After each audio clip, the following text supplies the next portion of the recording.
Hello, my name is Christine G, and I am going to be going over this problem and trying to explain it. A student had asked me about it. So the different numbers that you can have starting a number, you'll notice it's 1 through 9, so you can't have 0 starting in any number.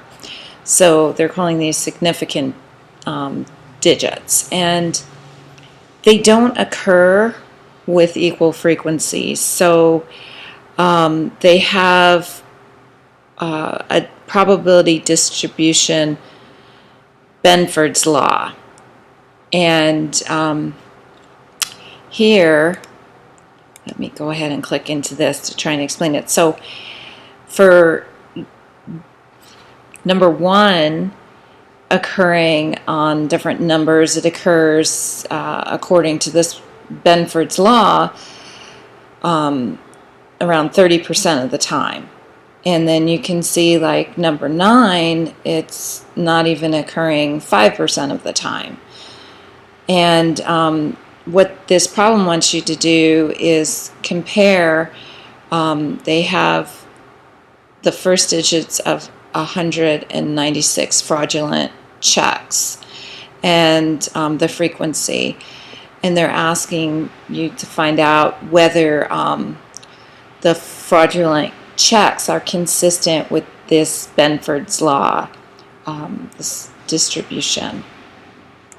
So here it's asking us what the null hypothesis would be. So that would be that the distribution of the first digits do obey Benford's law. So let's check that. Okay, that looks good. And then what is the alternative? That they do not obey Benford's law. Okay, and then it's asking us to calculate chi-square. So let's go ahead and take a look at that. We'll open that up in StatCrunch. Sorry about that noise. And here we go into stats, chi-square test under goodness of fit. And then the observed would be the frequency, and the expected would be the probability. And then we go ahead and compute that. And let's see, the chi-square is 20.76.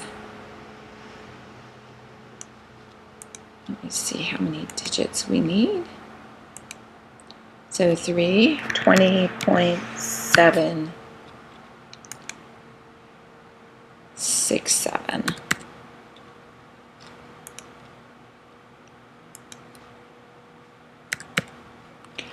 Okay, let's check that. That looks good. And then it's asking us for the p-value, and the p-value is 0.0078.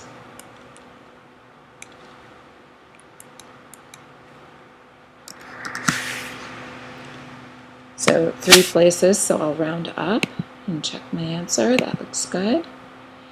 And then using the p-value approach, compare the p-value with the given alpha level of 0.05, level of significance, and based on the results, do the first digits obey the Benford's law?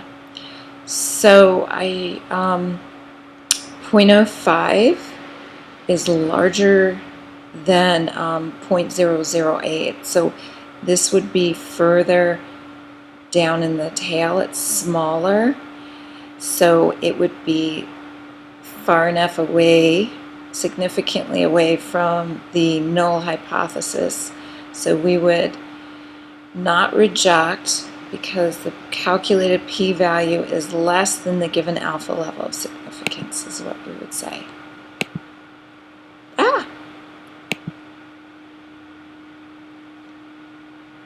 Oh, I meant to say we would reject the null because the calculated p-value is less than the given level of significance. Perfect.